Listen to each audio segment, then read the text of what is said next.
Well, thank you for making time Sure. for me, for these Summit graduates. I love Summit, by the way. I love Summit, what you're doing, and what Doc has done. I mean, Doc, the first Doc, has done for half a century or maybe more. And he's got such a legacy here, and you have leadership that is extending that, and all the wonderful people that are, some of these students are grandchildren are of earlier Summit people. So it's great to be involved in that legacy. Yeah, that's kind of wild to think about. Some of these students' parents met you when I met you, sat into your teaching,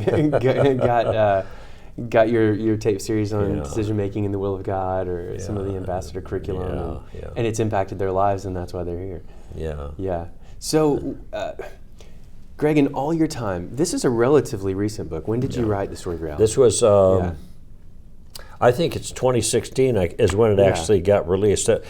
Well, relatively recently is relative. Yeah. Because it's not so recent anymore. 2017 is the copyright date, but that means I was working on it in 2015, 2016, and they finally kicked it out early in 2017. So now it's, 8 years, if my math is right, that it's been in play, and I have been very, very happy with this book for a number of reasons. It's my favorite book.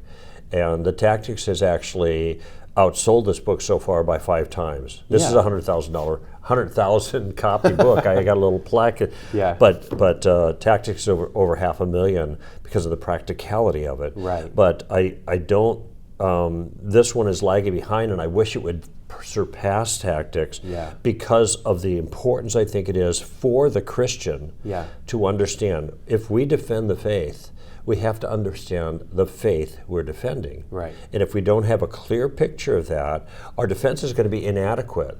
Because one of the things, and we may get into this, but one of the things that I wanted people to see in the story of reality is that there's a certain elegance to the whole thing when you see the whole thing from beginning to end. How the world began, how it ends, and everything important that happens in between. That's a subtitle. There's a certain elegance to the whole thing that commends it, a coherence. But also that when you understand how the pieces fit together, 2 issues become more clear for the Christian that are problematic. And one of them is the problem of evil, and the other one is Jesus being the only way of salvation. Both of these are serious challenges against Christian theism, and a lot of Christians don't know how to handle that. They can study some things on each thing, but what they don't realize, unless they get the big picture, is that these things are connected. That is, singular problems often have singular solutions. And the problem of evil is a singular problem, and Jesus is a singular solution, the singular solution. And we're totally familiar with this concept because we have medical modalities that treat unique diseases in unique ways. And you have diabetes, okay, insulin. That's no insulin, then you're a goner, you know. So, or many are. So the concept is there, but we don't often think of it in terms of Jesus until we see the big picture, and that was one of the things that was so important for me with this book. So so you're kind of already starting to answer this question, but what is it that compelled Making your job easier. What compelled you to write this book when you wrote it? Because you did, Tactics early on. You've been doing talks on being an ambassador for Christ and really unpacking that paradigm for a long time. What flips the switch for you to realizing, was it that people didn't know the story? Was it? There's actually a long history to this. So the when is stretched way out. Okay, and it was at least 20 years ago that I was troubled that Christians did not have a good grasp of what you might call the sine qua nons of Christianity. That means that without which. A sine qua non is an essential element. If you remove a sine qua non, then that thing is not what it is anymore.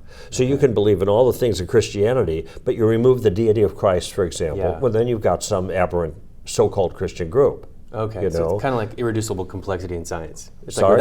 it's kind of like irreducible complexity yes, in science. Yeah, that's without that piece, sense, it doesn't work. It doesn't work, Yeah. exactly. All of these things have to be put together. And so what I did is I started giving a series of talks as I'm developing how best to communicate this. And the core talk was called Credo. C-R-E-D-O, that's Latin for I believe. Yeah. So what is it that we believe? What is it that we hold to be true? Yeah. Well, in most of the list of essential elements, honest to goodness, I have never seen a single list that said God really is on that, because it's presumed. Yeah. It's presumed, and all of them understood God, but we have to be clear on exactly what we mean by God. Right. And in the Apostles' Creed, we believe in God, the Creator Almighty, or God Almighty, Creator of heaven and earth. Yeah. Blah blah blah. Yeah. Can't remember the whole thing, but you know how it goes. Yeah. So that started in the right place, but most of the times we don't think about that. But the God word is cast about by lots of people, and it means lots of different things to them. So it was important for us to be clear on that. And so anyway, for these years, I would be teaching and I'd be working on it in these various iterations. And then the idea was I'm going to write a book on it. The book was going to be called Credo, and the subtitle was going to be The Story of Reality. All right. So as I'm working, really at 10, 15 years, Melinda, who was our executive director at the time, who you knew well, she kept hounding me, write this book, get on with it, And in fact, they even took a mock-up. Now you can put the cover in a frame after it's published. They made one that said Credo by Greg Koukl. They did it with a Sharpie or something like that. Then they put a frame on, put it up there. It's like, see that, do that. And so, but I was, some things happen fast and some things take a long time to brew. And if you remember during the 2000s, we went into this whole postmodern thing with the emerging church and the emergent village and all of that has morphed now into the progressive Christianity that Elisa Childress does so well in dealing with her writings. And one of the things that came out of that was the importance of story and narrative. Yeah. And so I began to be influenced by that in terms of how I positioned the material I had been working on, because it was very left brain. And I had these kind of crisp categories like a theology lecture. Yes. Well, that's going to be good. It's good information, but it doesn't. What's the right word? It doesn't sell as well. Inspire. It doesn't. Pardon me? Inspire, capture imagination. Yeah, it doesn't exactly. Yeah. It's very left brain, and I started thinking maybe there's something here in this trend now that can help me to change the way I approach this. That had a huge influence on me. So that was in the 2000s. This came out 2017. So for 2014 and 2015, now I'm starting to work more specifically on it. I ended up getting a contract, and the problem with getting a contract is you get a deadline. So I had to start working. I went up to our place in Wisconsin, and in Norway, we have a kind of a cabin there, and it's got a fire, a wood burning thing, and I just stack it with wood, and I'd sit in that little couch thing and I would write. And I spent weeks and weeks working on this. It was quite an experience. I have very fond memories of that. Not all writing experiences are fun. Writing's hard, I would say. But this was something that happened in a very special way. And I hope this doesn't sound self-serving to the audience, all your people, but I read this book now, and I always carry a copy with me wherever I travel. Yeah. Because if I get to conversation, I can give it, and I've given it away a lot. We'll get to the propriety of doing that with this book with non-Christians in a bit. But I sometimes in the reading, I said, I can't believe I wrote this. I know, does that sound weird? I just can't believe I wrote this. There was something magical that was happening with me, and I really worked hard at the voice of this, so it was narrative. And I was trying to kind of imitate the style of voice of C.S. Lewis and Mere Christianity, because there's a kinship between these two books we can talk about if you want. But I in any event, it just started to unfold there for me, and I was able, I think, to capture this narrative style. This is much more right brain as a finished product than is characteristic of me. Left brain, I'm all this, like, if you think of left brain, people think of engineers, okay? Yes. Right brain people are like artists, you know? So I was trying to be more like that. Yeah. And Lewis had a fabulous combination of both, as people know. And so that's when, and I was probably about 4 or 5 chapters into the book. Yeah. And I was having dinner with Jim Wallace. Yeah. At one of my favorite restaurants, Cheesecake Factory. And he said, I was sending him the chapters as I'm working on it. I do chapter at a time. Yeah. That's the way I approach this, as opposed to doing one draft, then another draft, then another. Yeah.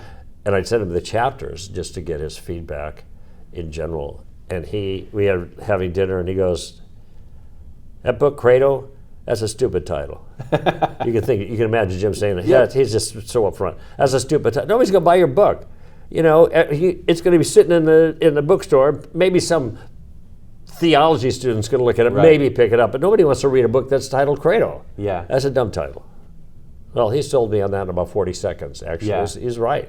Even though for almost 20 years, this has been the working title. Sure. And so I said, okay, let's call it The Story of Reality. So we moved the we moved the subtitle up into the main title, but I had to think of a subtitle then. And I ended up taking the subtitle from the first paragraph of the book, which I actually formulated from a movie called, it was one of the, who's the boy that never wanted to grow up? What's his name? It's a it's a senior moment. Peter Pan. Peter Pan. There you go. Yeah. Man, I'm joining you. So there was it's Pan. rubbing off. I know. So in the Pan movie, Yes. I think that's what it was titled. It's a little more violent version of it. Yes. And then this is a story about a boy who never wanted to grow up. It's a true story. I mean, it just said these different things. And I thought that opening is fabulous. I saw it with my wife. And so I went back and I went online to find that little ad thing, and I found it. And I wrote it out, and I used that as a form. Yeah. So my first paragraph, this is the story about how the world began, how it ends, and everything important that happens in between. It's a story that many are familiar with, but few understand, even those who call the story their own. I just thought, I love that. So I kind of borrowed the rhythm from that thing, and then I imported that into the subtitle. Yeah. So that's kind of how J. Warner Wallace changed my title, and it was a turnabout because I actually changed his name. He wasn't J. Warner Wallace before he started working for Stand to Reason. He was Jim Wallace. But there's another Jim Wallace in spiritual circles, a progressive. He has very different ideas. Very different guy, and they spells the name the same differently, but it sounds the same. Anyway, so that's a little bit of the backstory here, and I was really, I had to fight with the author for the publisher for the longer title, but when it came out, I got a note from Oz Guinness, and he goes, "That's really a good title." Thank you. I was like, well, I'm going to send it back to my publisher because they thought it was too long. Yeah. But I don't think so. I think it just has a nice rhythm to it. And it's the Story of Reality is a sticky title, and that's what you want in a title of a book. Anyway, that's some of the background of it and how you asked about when. And even though there was a lot of pressure, we got to get this out, because I think it meets a very important need, yet at the same time, in this particular case, it took a while to germinate to become the thing that it is. If I would have gone to a publisher 15 years earlier, we wouldn't be having this conversation because the book would have died on the vine. In the way it was formulated, it's almost like a systematic theology, boring. But because I was able to work on the idea and I got feedback from other people, and then after I changed my format, I gave the talk a bunch of times. As I was writing, I keep changing, adjusting as people are responding. And now I sit down there in northern Wisconsin with the fire burning, and in a few weeks, 3 weeks or so, I crank out the structure, and I'm making major progress on the flow of the story itself. Yeah, that's awesome. So is that what sets this book apart? As you would have this resource in line with all the other resources that are out there, what sets this apart from other worldview resources?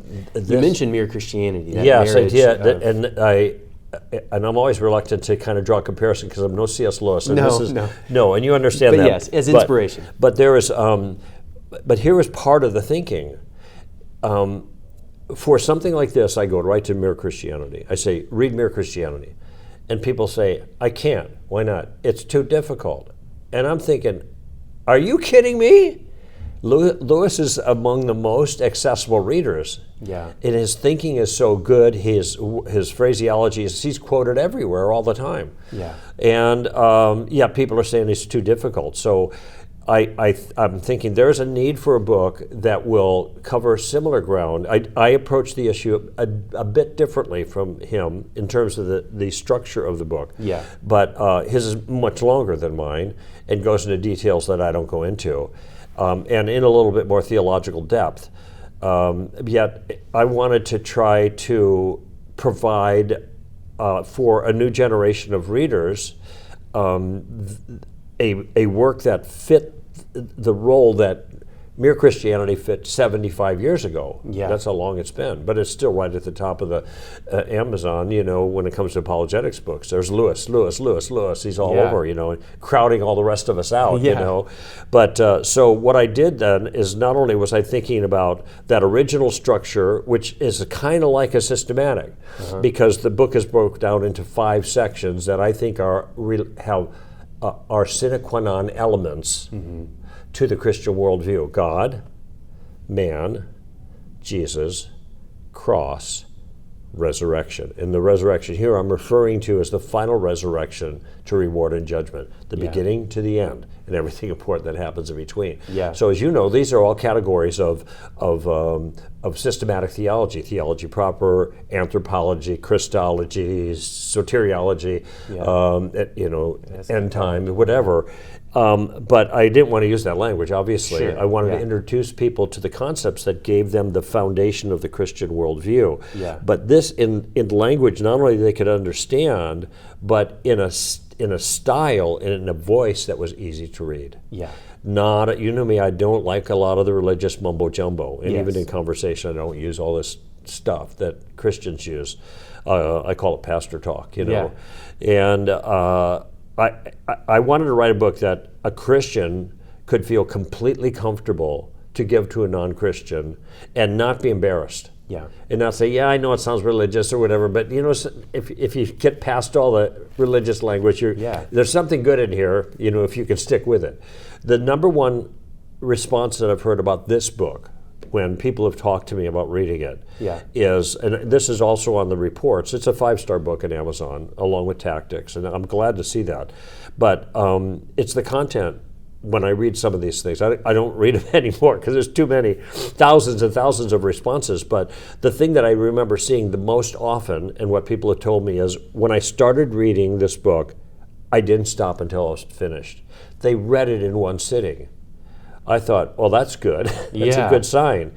I was holding their attention, and what I tried to accomplish with the voice and the structure and the way that I went about developing these concepts seemed to be effective. You want people to read to the end.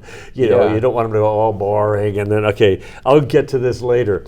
And one other thing about Lewis and Mere Christianity is, and this is just insight into writer stuff, okay? A lot of people don't know how this works, and it works differently with different writers. Right. So, but in my case, I wanted a different voice than I had with some of the other work I'd done. I wanted this more conversational voice.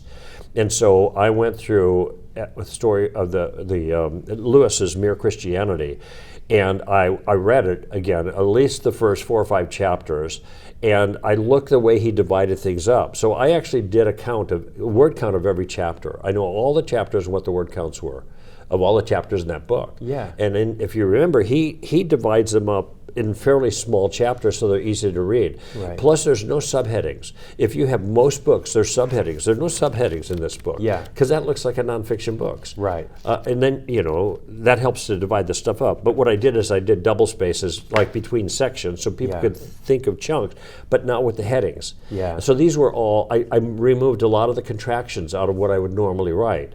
I actually got that from a movie. A Conan Cohn movie called True Grit. Yeah. All these guys sounded, these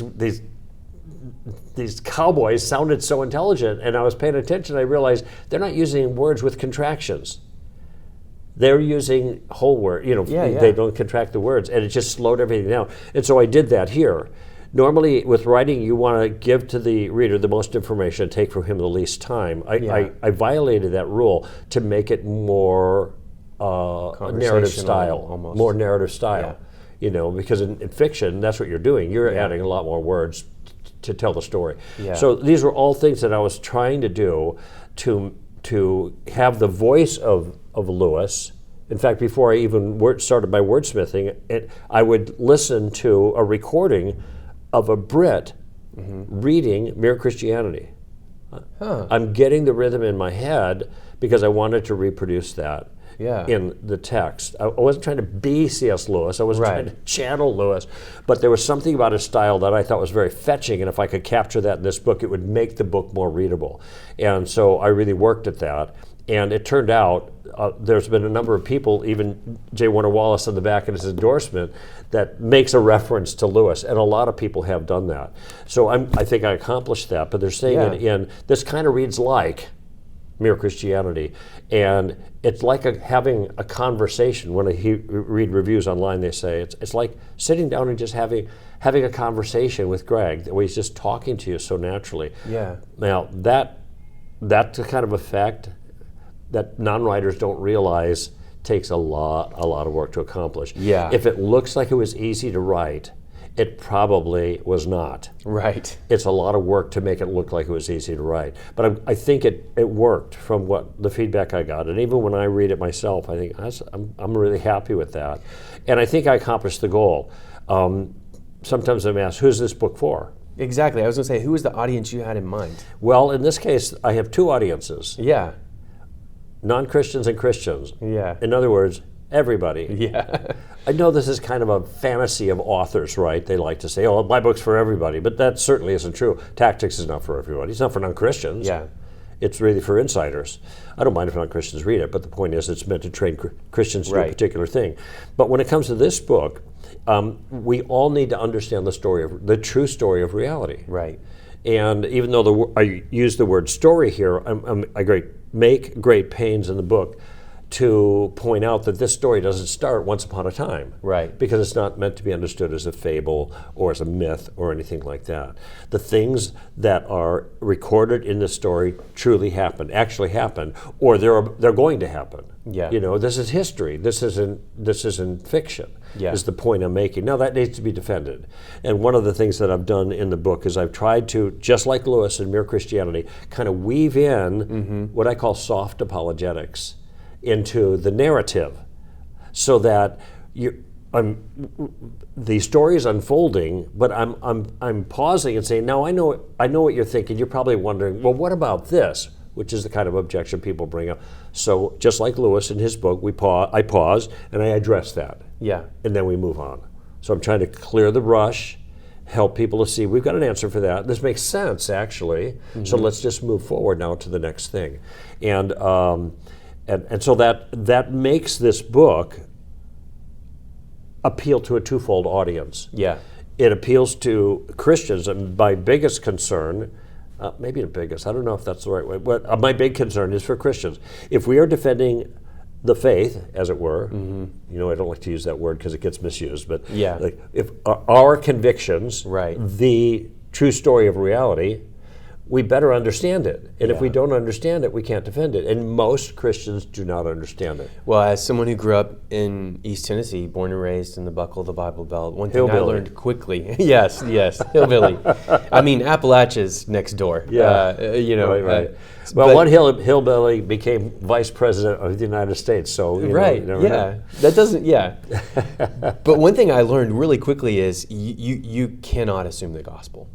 Too many times in the South, because it's been a Christian culture for so long, people communicate in, hear, sing, speak the language, but they don't understand the concepts. It's like a puzzle. I use this as an illustration when I do the talk. I dump the puzzle out. I say, here it is. Here's your Christian worldview. You might have all the pieces, maybe not.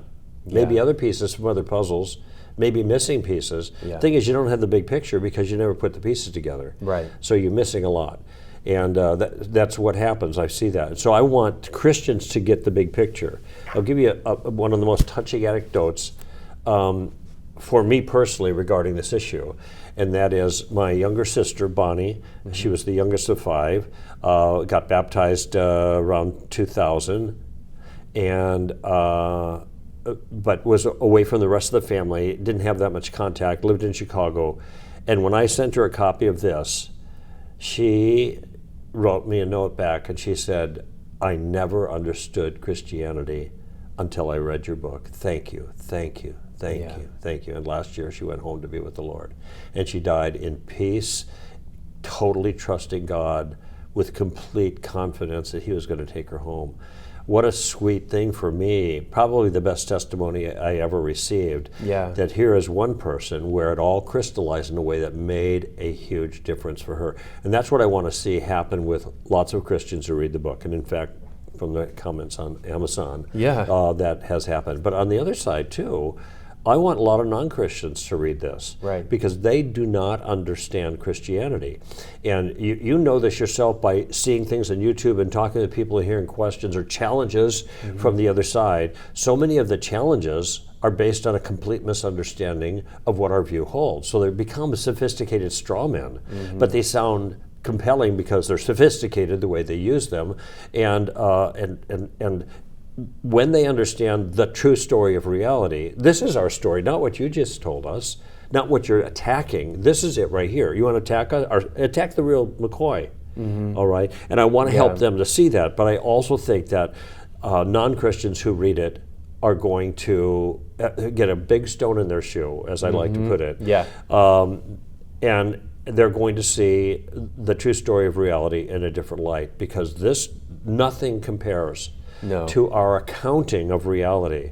It's a big point that I make, and I'll be making it tonight here, we're at Reality, in my own talk, that Christianity is the best explanation for the way things are. It doesn't mean there aren't loose ends, but it has great explanatory power for all the important things that we address in our lives. It has the best answer. It fits reality. Not like atheism, which doesn't fit reality at all. You know, and so this is what I'm trying to do with the book, is to help the non-Christians see this too. I have not had anybody get back to me that I know of that said, I was a non-Christian and now I'm a Christian because of your book. But most people who read the book don't contact me. Nevertheless, I'm trusting that God is going to use that in this way, and that's why I always carry a copy of this with me wherever I travel, because if I get in a conversation, I can offer it to somebody if they'd like to read it, and I figure that's going to be what I leave behind for them to think about, even if I never see them again. When my brother-in-law wrote me from Vermont and said, "Hey, one of my church members has a wayward son. He's not believing. He grew up in the church, but he's rejected the faith. He doesn't believe it at all. What would you recommend?" This was the first book I recommended. Good. Thank you. There were multiple resources, but he immediately latched onto this and said, "This is exactly what I was looking for." And you brought this up earlier about multiple research. There are a lot of books that will tell you the basics of Christianity. There are lots of it. Know what you believe, know why you believe it. That's Paul Little. I mean, this goes back 50 years, that book. Know what you believe. It covers the same kind of ground, but in a more left brain kind of way. And this is more like what Lewis did, who he delivered that on the radio first. So it was a very populist appeal. And I think that's one of the reasons it survived so well, because of that. And so that's what I've tried to mimic here in this book. So in this book, you compare the Christian story of reality with other competing worldviews, like naturalism and relativism. Which worldview do you find most influential among young adults today? Which worldview is most dominant in the cultural moment? Battling for these students' hearts. I'd have to think about it. Let me start talking and see what comes out. First of all, the Christian worldview holds, the Christian story holds that there are two kinds of things in the universe now. There are material things, obviously, and there are immaterial things. God is immaterial. He made a material realm, but he made a whole bunch of other immaterial things. Souls, angels, thoughts. I mean, all kinds of activities that go on mentally, these are all immaterial. And so in our worldview, there are two kinds of things, physical things and non-physical things. There are two competing stories that go on either side of that. Yeah. So you have one story, this is the materialist story, this is the atheist story. And that is, there's nothing but molecules in motion. Right. The cosmos is all there is or ever was or ever will be. The like famous Alex O'Connor was. Yeah, well, that was Carl Sagan, but he's that's his view. The modern day. He's still mystified by consciousness. Okay. And he's still working on that. And good for him that he's willing to admit, I don't know what to do with consciousness. Okay. Yeah. No atheist does, actually, except to deny it and make an illusion that was Daniel Dennett. But in any event, so that's one competing worldview. Yeah. The atheist worldview, the materialist worldview. Then you have another worldview where materialists say that matter is all there is. Yes. This other world says, mind is all there is. Now that would be Eastern religions. At the foundation, even though there's differences between a number of Eastern religions, especially Hinduism, what it comes down to is there's only one reality, and that reality is a unity. Okay, monism is what it's called, one-ism, okay? And I call them matterism, and mindism is the way I characterize them in the book, just to give some handles on it. But mindism is what's kind of in the background of all the New Age thinking and all the variations in Eastern religions and stuff like that, which means that everything that we see as particulars, you and I, that's just an illusion. The only thing that really exists is God, and this is Maya. This is an illusion. This is God's plaything, in a certain sense, all these things. And we think we're separated from God, but we're actually part of God. And it's a bit of an oversimplification, but those are the two options. Yeah. All right. Now, you asked me which one is in play most with people today, and that's a hard one to distinguish. I think the atheist guys like Alex O'Connor, who I had a long conversation with for 5 hours with 8 cameras running. Diary of a CEO, is that right? Yeah, Diary of a CEO. It's already been aired, and people can watch that. DOAC, DOAC, if they want to. Then he is what guys like Alex do is they plant lots of seeds of doubt about the Christian story of reality, all the aspects of it, about Jesus and the resurrection, and the Old Testament, and the existence of God, and they're throwing all of this stuff out on the table. Part of our conversation is when I'm talking about meaning and purpose, and we have a hunger for something that exists. There is a meaning and purpose out there. This was dismissed by him as just mortality projects based on fear of death. Well, that's all they can say, because if there is no God, there's nothing there. We have this fear of death, and so therefore we invent the afterlife to make us feel good about approaching death, and we'll end up on the other side. Now, it's one thing to give an alternate explanation. It's another thing to give reasons why he's right and we're wrong. And you can't just say, because we have a motivation to believe in it, then it's false. Yes, that's a genetic fallacy, and many of the viewers with homeschooling background understand how that works. But that's I think what the atheists have done is planted lots of substantial doubt in people so that they move away from classical Christianity. Well, that's not true. Well, wait a minute, what is true? And then I think they're vulnerable to a kind of amorphous Eastern religion kind of thing. When I say amorphous, it doesn't take a particular shape. It's so just varied. I'm spiritual, but I'm not religious. How many times have you heard that? Oh, man. I'm spiritual, but not religious. So they realize there's a spiritual component, but they don't want to associate themselves with any of these really Christian religions, any of these denominations. These are all too restrictive, right? They got rules. Lewis talks about this. When you go to this general thing, spiritual without religious, it's all the benefits without any of the price, I think is the way he puts it, heavy on individual freedom, low on personal responsibility is the way I characterize it. In any event, I think that both are in play then. They have been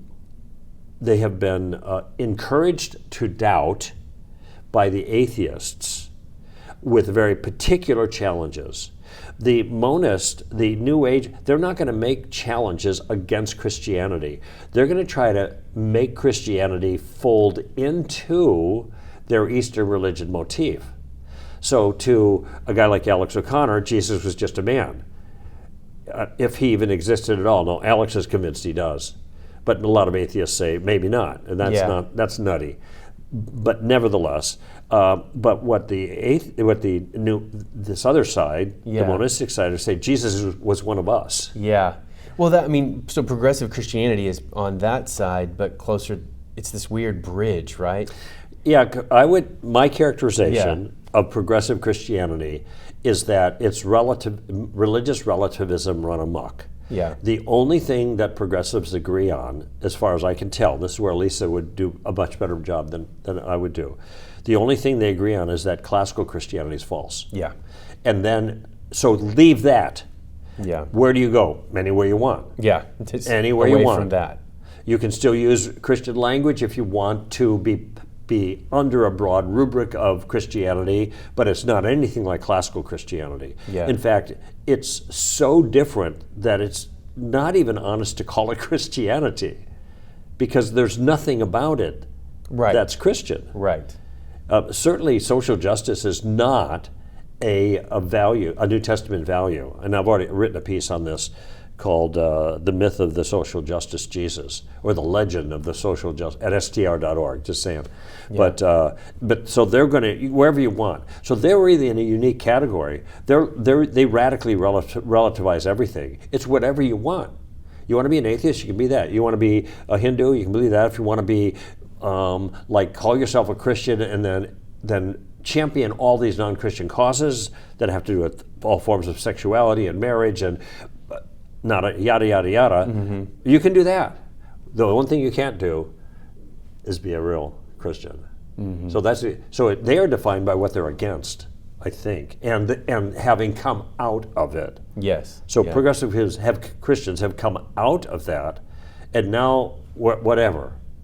Yeah, and I see. It's interesting because you're right. I mean, it's the atheist who plants the doubts. The progressive Christian probably used to deconstruct, but they're still too convinced of the immaterial to become an atheist. So what's left? Many of them still are. Yeah, and this is even the atheists know. They aren't going to admit it. It's not part of their worldview. Mm-hmm. But I mentioned this in the tactics book. It's the inside-out tactic. There is something that God has built into everyone, and I got this basically from Francis Schaeffer, and it's the image of God in man. Right. And they can run from God, but they can't run from themselves. It's what Calvin called the sensus divinitatis, the sense of the divine. We have a reference to that in Romans 1. For God made it evident within us, mm-hmm. And so because that's there and they can't get away from it. Now they're looking for ways to satisfy. It was Augustine who said, Lord, you have made us for yourself, and our hearts are restless until they find their rest in you. Right. And so that's going to be true of every human being, even the progressive types. Yeah. But they're trying to feed that hunger with a bunch of nonsense. Yeah. So you're very intentional to not use insider language, which is, again, one of the reasons that this book was such a great resource for my brother-in-law in Vermont. Oh, I mean, because he's not an insider, so the language doesn't communicate truth. So what is when you're talking with skeptics, or honestly, sometimes even harder, people have been raised in the religious Bible Belt, and so all they know is insider language, but they don't understand what the language communicates. How do you introduce the idea of sin and brokenness without using insider language? How do you encourage people to break that trap they're in? All you have to do is find appropriate synonyms. It's not that hard. In the tactics book, I have a mini tactic called "Watch Your Language." Yeah. And that's what I'm referring to. This language gets in the way. And for example, I don't refer to Jesus characteristically as the Savior. I refer to him as the rescuer. Well, it's the same thing, except for rescuer doesn't sound religious. Yeah. But he's our rescuer. And I don't use the word justification. I talk about a trade.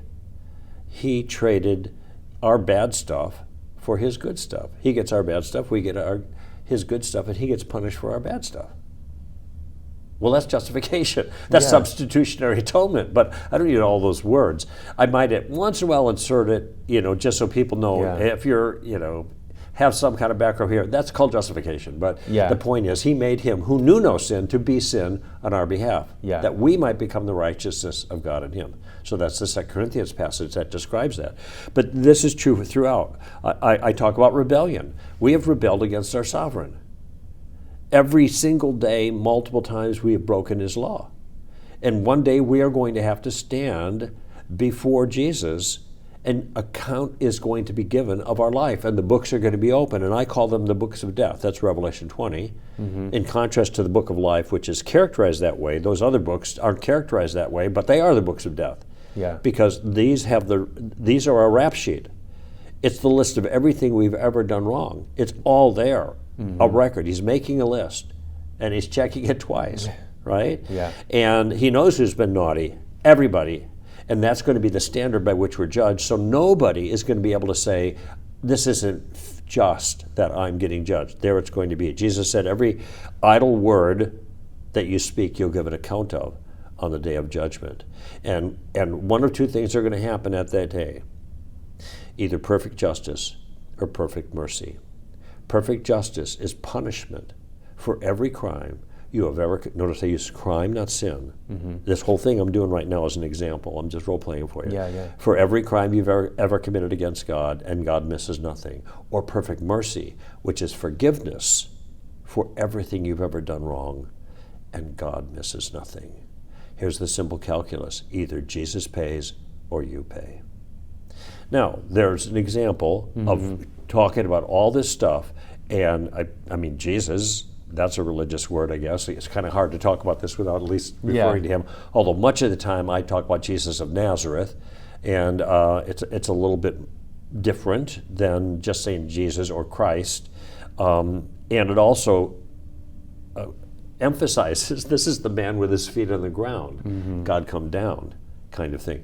But that, what I just offered there, that explanation, that's how I would characterize it. And that's basically saying all of sin and fall short of the glory of God, you know. But the wages of sin are death, but the free gift of God is. You could say that to people if you want to. It is scripture and it's true. But I don't have the view that if you're just saying Bible words that are translated from Greek into English, that somehow just those Bible words are going to have a magical effect. It isn't the words themselves that have a magical effect. Right. It is the content that they're communicating. And many times in the book of Acts, where it talks, they preach the word, they preach the word, they preach the word, they were not preaching the New Testament. They weren't quoting verses. They didn't have a Bible in their hand because there were no Bibles then. And there was no New Testament when they're communicating. The word that's being referred to is the word of the testimony, the word of salvation, the word of resurrection, the story. To those, and that was what they're referring to in a very general sense as the Word of God. You know, we're going to preach the Word. We're not going to wait on tables. We're going to preach the Word. Well, we think, oh, that means I got to quote these verses, and I don't think you have to. But if you know the content, you can put it in other words and be much more effective because the same truth is being conveyed in both ways. Now, if you have a really strong desire to just quote the words and do the Roman road and that kind of stuff, I'm not going to object to that. However, I don't think it's going to be as effective. Now, some people are going to think, are you saying if I quote the Bible, that's going to be less effective than if I use synonyms? And my answer is, look at the Bible. You're reading in English. It was written in Greek. You're already using synonyms, right? You're already using other words that capture it. Why can't we sum it up a little differently for the ear of the hearer? You know, it's interesting that when Jesus gives the parable of the sower, and it's in Matthew 13 where he explains this to his disciples, and the first seed goes out on the road, as you recall, and then the birds take it away, and we know this, that's the hard road, the hard-headed people, and that's the devil taking the words. Jesus makes reference to this, but there's a line in that explanation that I'd missed in the past, and now I make a point of it every time I teach on this issue. He says the first occasion, the road, the sower sows the seed of the kingdom, and they do not understand it. And they do not understand it. And the devil comes and plucks away what has been sown in their hearts. That's his words. Oh my goodness. if we are speaking in a way, even if we're using exactly the best English translation we could use about anything, if we're not speaking language they understand, it's going to be taken away. Yeah. It goes into their hearts, it goes right out again. Yeah. And so this is why I think we need to be careful about how we communicate. I'm not disparaging the Word of God at all.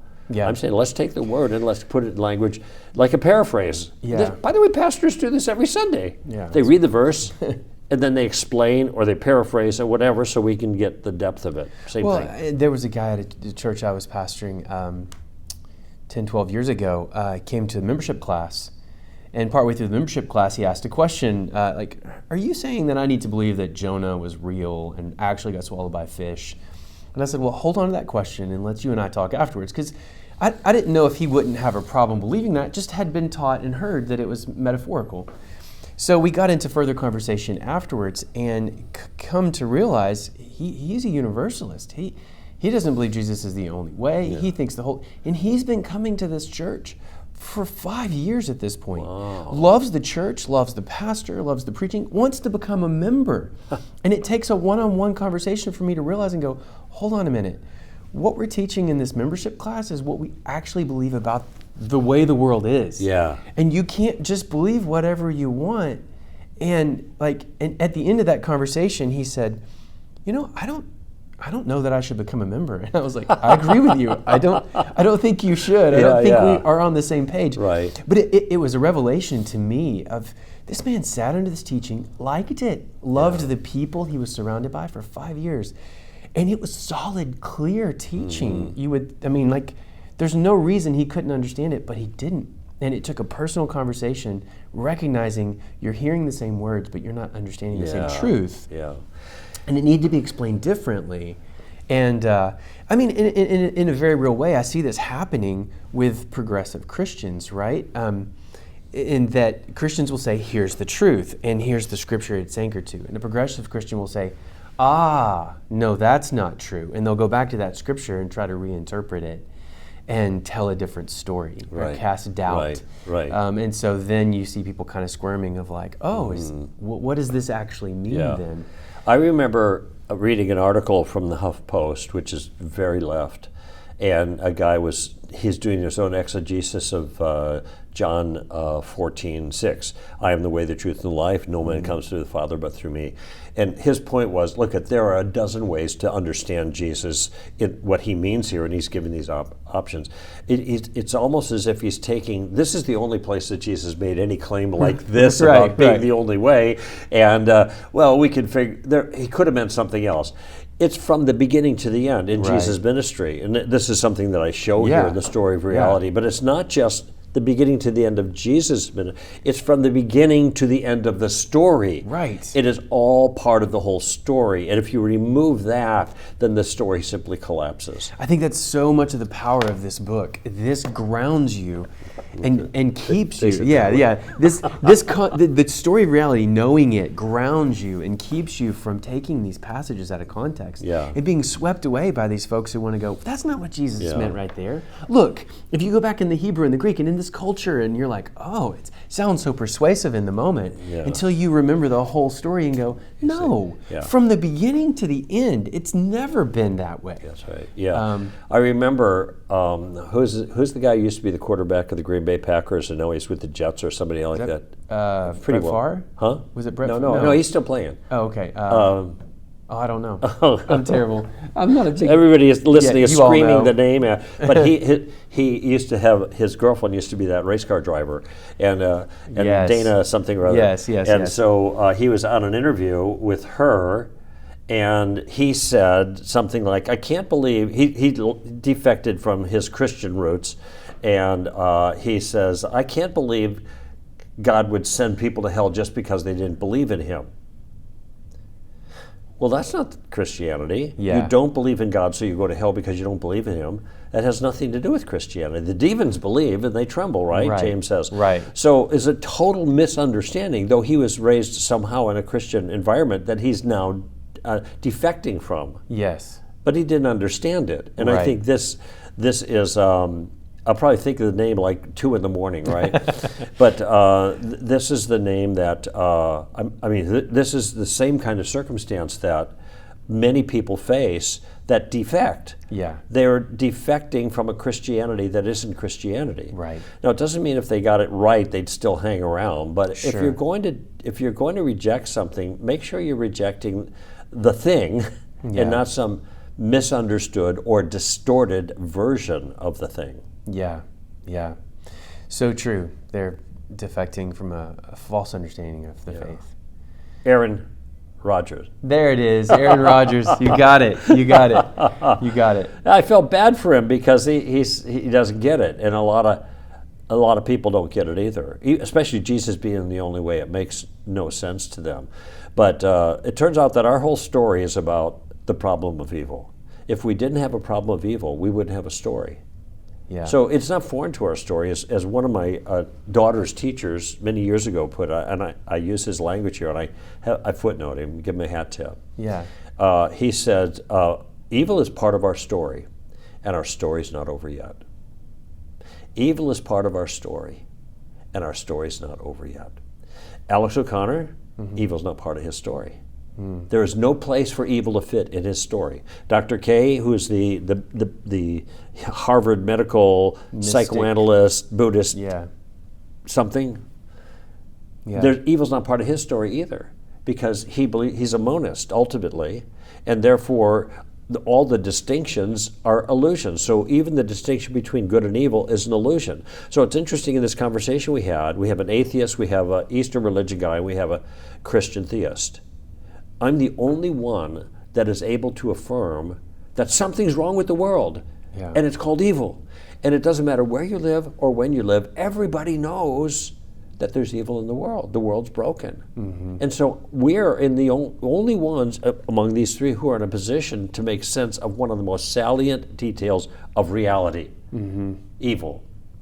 And therefore their worldviews are inadequate to explain reality because they don't take seriously what everybody else knows. Christianity does. That's why we call it the true story of reality. It certainly is true at this point. Yeah. Problem of evil. Yeah.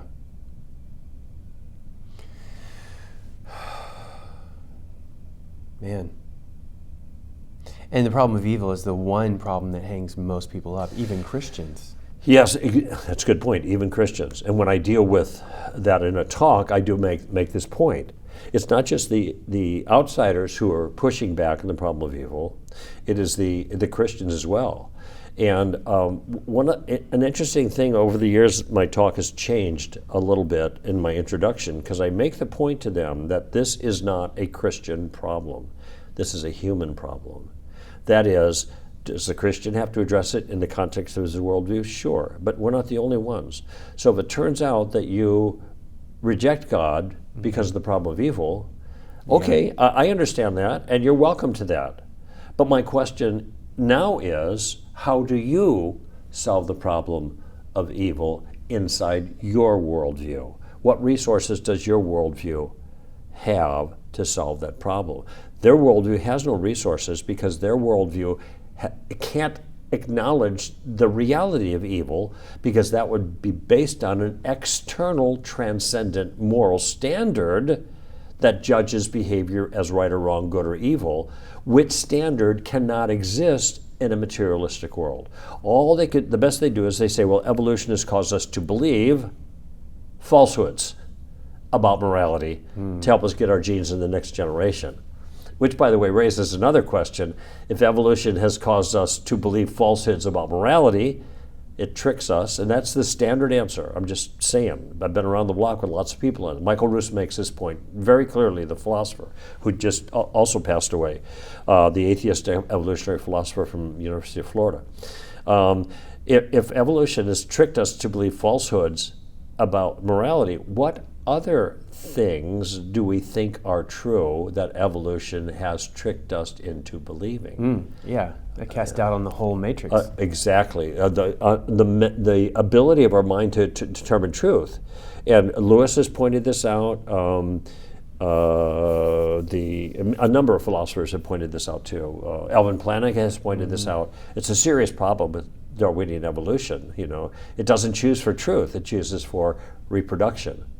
So anyway, these are all more reasons why when we bring our story to the table for people to consider, we can be confident that it answers the vital foundational questions, the big questions, in a way that's internally consistent. Are there loose ends? Everybody has loose ends. Everybody has loose ends. Every worldview, because we live in a messy world, so worldviews are going to be messy.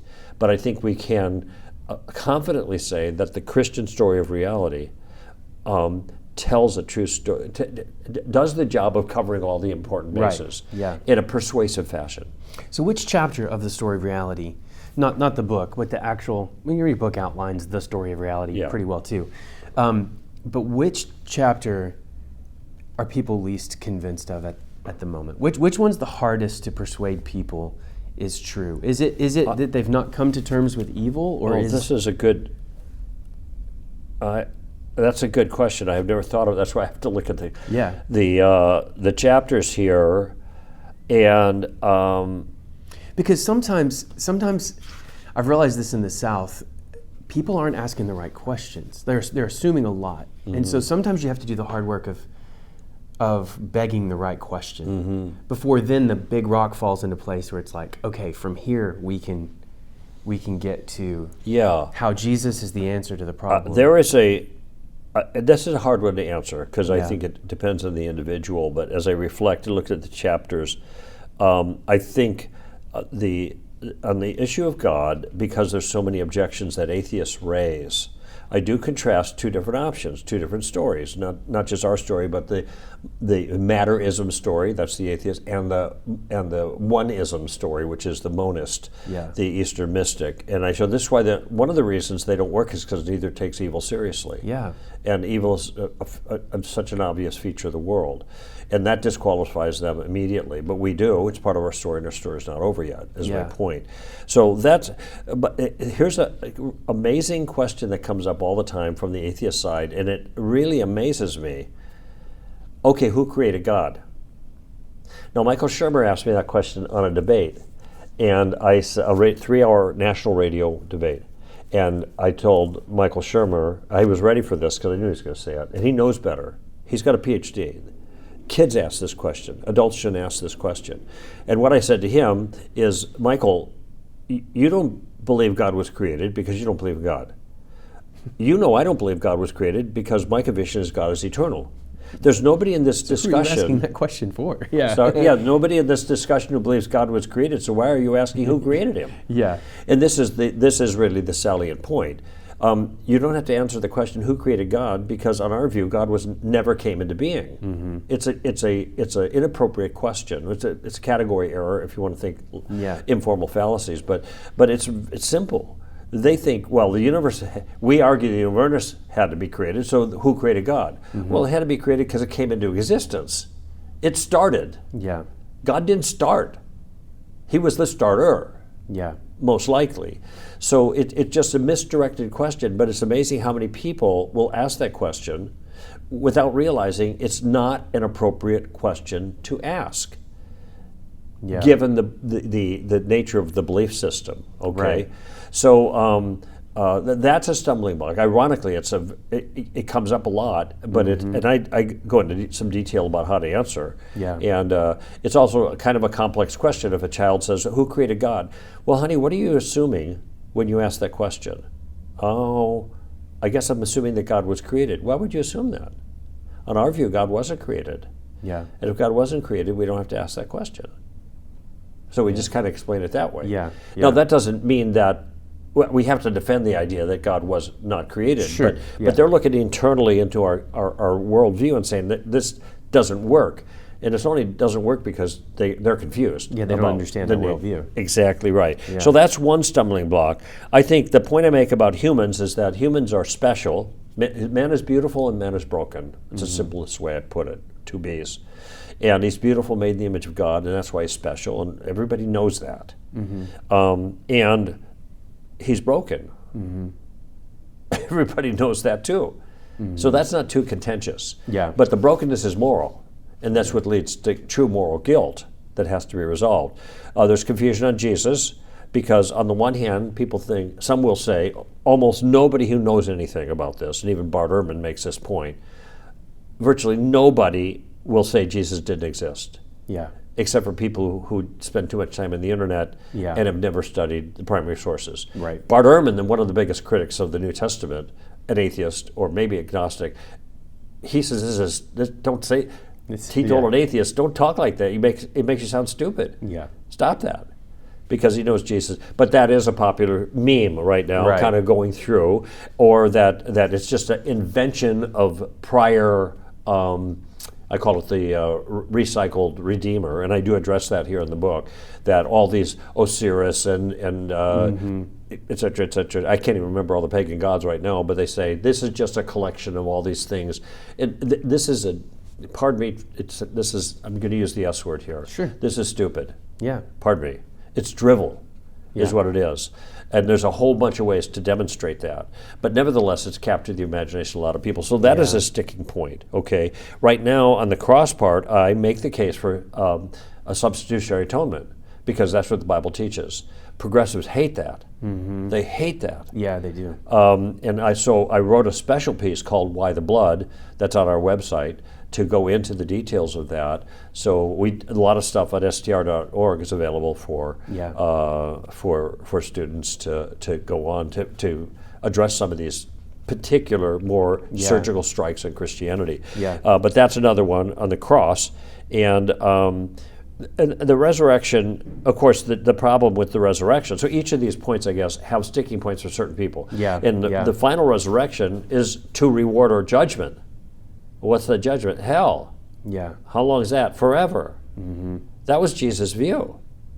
So you want to cherry pick Jesus about what you think he's talking about, social justice? Well, you can't go over this one. Yeah. You know, Matthew 25, and Jesus separates the sheep from the goats, and it's pretty straightforward there. Yeah.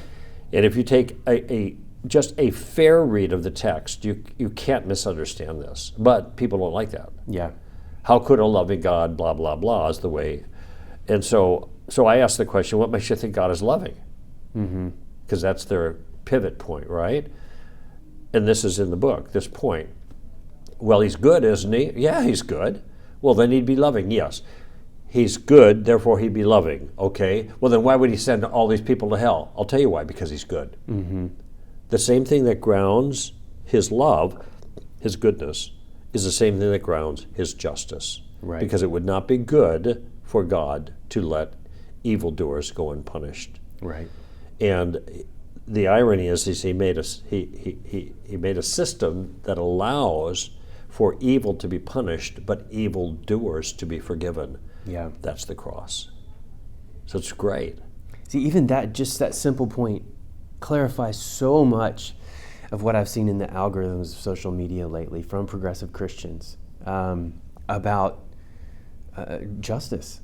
And like there's no consequences. Like if you even fathom a world where there should be consequences for wrongdoing, somehow you're cruel, you're a hater, and it's like, whoa, wait a second. But the thing that is when they apply that notion to God. Mm-hmm. They do not apply that notion like that to culture, by and large. I know some leftists are doing it, let everybody out of prison, but most people, when there's crime committed and somebody gets away with it, this makes them angry. He got away with murder. Yeah. He got away with theft. He got away with breaking into our house, and nobody did anything about it. They caught him and they let him go. Oh, we're a loving government. That wouldn't be satisfying to them. Yeah. Because their innate sense of justice would be really fired up, especially when they're the victims of the injustice. Yeah. But even if somebody else is the victim of injustice and it's not like an emotional response, still they see that that's not right. Yeah. That's not right. So it's really only in the context of this story, the true story of reality, that you can know what's good, know what's true, and know what's beautiful, and recognize what's beautiful. Here's the way I would put it. How would you I would qualify it. Yeah. I don't think we need the true story of reality to know what's good. I think we need the true story of reality to know why good is good and bad is bad. That's the grounding question. It's the Imago Dei that we recognize. It's the Imago Dei. This is the ability that gives us the Imago Dei, image of God in man, gives us the ability to recognize it. But it's simple illustration. How do you, speed limits. How do you know the speed limit? You can read, you see the numbers. You see the sign. Yeah. That's how you know it. But that isn't what makes the speed limit obligatory. It is the government that makes the speed limit obligatory. It's an appropriate authority. If I put a speed limit sign out in front of my house, it doesn't have any authority. So the way we know morality, the good and evil, is different from what grounds or gives moral commands their authority. That comes from God. So atheists will say, hey, it's common sense that this is wrong and this is right. Yeah, it is common sense. That's how you know it. But that doesn't tell you what makes it right and wrong to begin with. That's where God has got to come in. And of course, I fold both of those into the story. Yeah. God is the only legitimate source of morality. And then we know the morality in a number of different ways. One of them is through our conscience, the imago Dei, and other times through God's Word, where He talks to us in more precise terms about things that may not be obvious to us. Because otherwise, because of sin, selfishness, we tend to be relativists. Absolutely. Even though we acknowledge a moral order, it's relative to me. Absolutely, yeah. Yeah. We're narcissistic. Yeah. We don't want to bend the knee, do we? No. We want to do our own way. So Greg, how would you recommend for these young adults to use this resource? What's the best way to put it to use? Well, without running the risk of stating the obvious, read it carefully and understand it thoroughly. Yeah. This is not hard to do in this book because the concepts are concepts that they're all familiar with on a foundational level. These just put the concepts in order. God, man, Jesus, cross, resurrection. That's the plot line. That's the most important things that happen in the order they take place. But they're all, as I mentioned earlier, functions of systematic theology. Okay, so there's theological significance to each point, but it shows how the connectedness, how it all fits together. So understand that, and your people have already got a great move on that. And this might help organize a little bit better. And then once you understand it, you're in a position to use what is necessary to use depending on the individual you're talking to. Notice how you asked me that question I hadn't thought about before. What's the sticking point? I said, well, it kind of depends. Well, some will stick here, some will stick here, some will stick here, some will be sticking over here. But if you have the familiarity with it, then you can adapt your communication with that individual based on their particular sticking point because you understand the big picture. Yeah. And notice when I touched base on each of those sticking points, I explained how to get unstuck. Yeah. And that's what they can do as well. They can explain how to get unstuck from whatever spot, in principle at least. Now people, whether they get unstuck or not, that's up to them and God, and how God works through that. But at least we can provide the raw material. Yeah. That's what I would suggest. Now I have a smaller version of this, and I had Zondervan take the Jesus stuff, which is about this much, and along with some details of the final resurrection, and I had them publish that up under a different cover, and that's called The Story of Why God Died and Came to Life Again. Okay. I like that title. Yeah. The Story of Why God Died and Came. Well, that's a much smaller version. So when I travel, I have both of these in my bag. Yeah. And if I'm talking with somebody who I'm thinking maybe doesn't want to read a whole book, right, or maybe they're involved in a religious system, even within Christianity, where grace is not properly emphasized. And I would say, I think Roman Catholicism is an example. If they were Jehovah's Witnesses, if they were LDS, or whatever, I'm not going to beat up on their religious views. And by the way, there's a difference between those three groups. Obviously, two are completely off the reservation, and Roman Catholicism is here, but I think there's some deep confusion about grace. I'm just going to want to help them understand the grace of God. Yeah. So I'm going to give them my copy of The Story of Why God Died. They can read it in 20 minutes. And it'll put Jesus in his right place in their mind and explain the substitutionary atonement and the power of God's grace that is received through an act of trust. And that's what the story calls faith. So, because I want them to be thinking about that. So when I'm in conversation with people, and it seems to me they're going, I'm on an airplane or whatever, or a waitress, or I can think of one example where I gave this to a waitress who was happy to receive it in light of our discussion. I have something to give away, and they can keep thinking about it. And this is an important thing, and I talked about this in the end of the tactics book, that if possible, always carry something with you. Yeah. Sometimes it's a tract, sometimes it's a Gospel of John or whatever it is, so that if a person has an interested posture, you know, you're only going to go so far in any given conversation, put a few stones in their shoe. But if they have an interested posture and you invite them to read something else, you give them something, then hopefully God will use that afterwards. Yeah. So the whole book can be used like that. Yeah. The shorter version, which is available from Stand to Reason, I don't know if it's on Amazon or not, but because we just had a bunch printed up for ourselves, and I give them away. And churches would give them away to new people, the shorter one. Yeah. And we're going to do this year. For the end of year, we're giving copies of that so people can give away to our donors, get copies to give away to other people. So that is also a way to use this material. Yeah. The best way, though, is just to internalize it. Yeah. Make it, I don't want to say make it your story. It is your story if you love Jesus, if you're a follower of Jesus, the biblical Jesus. It's your story. But you may not understand the story in a robust fashion. Yeah. Understand it in a robust fashion, and then it's with you wherever you go. It's not that hard. Yeah. This book summarizes, I think, in a really adequate way. The tone and the voice is easy to follow, and it's easy to read. And who knows, maybe your students will pick up the book and start reading the first couple of pages and just settle down with a cup of coffee and stick with it till they're done. Yeah. It might carry them to the end. Yeah. I think it has that capability, and I hope they really enjoy it and they find this useful. Yeah, absolutely. Well, we look forward to having a conversation with you about the book, so where you can help them wrestle through their questions as well. But thank you so much for your time. Yeah. I appreciate you writing this book for us and leaving it as a resource. Yeah, you're welcome. It's always great to talk with you, David. Yeah. And to help out the Summit cause, man. I even sent my daughter, my 17-year-old daughter last year. So she got harassed a lot by the speakers because they all knew who she was. And she was sitting way in the back, and she still got called out, quite a few times. So I'm sure she had mixed reactions. She didn't like, I mean, when you have a name like Koukl, right? It's kind of hard to hide. It's not Smith or anything. Sometimes she's like, she has a love-hate relationship with that. She doesn't want to know, but then when people know and make a fuss over, then she kind of likes that. Yeah. So anyway. Yeah. Anyway, I love Summit. Well, thank you. We love Stand to Reason.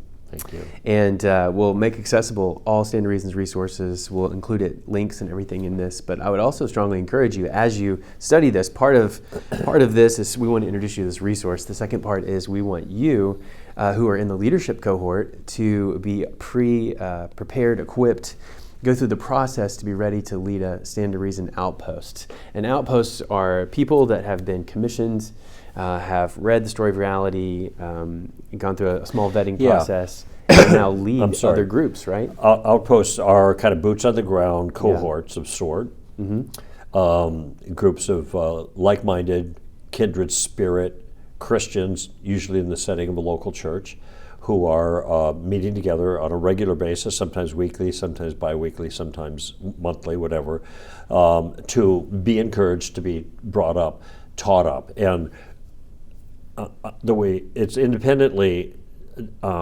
led by outpost leaders, but we want them to start with Story of Reality. And then the tactics book, because one builds upon the other to lay a foundation for, that's our foundational material to be a good ambassador, right? With an accurately informed mind, an artful method, and an attractive manner. Those three things. We call it knowledge, wisdom, character. And these are foundational. And then the outposts can go in different directions. They can use other people's material. They can use Stand to Reason University, STRU stuff, whatever works for them. But we want to be encouraging these groups that are in the local community doing the work where their boots hit the pavement, basically. Yeah, and we want to encourage our Summit graduates to be those people wearing those boots and know how to skillfully put stones in people's shoes.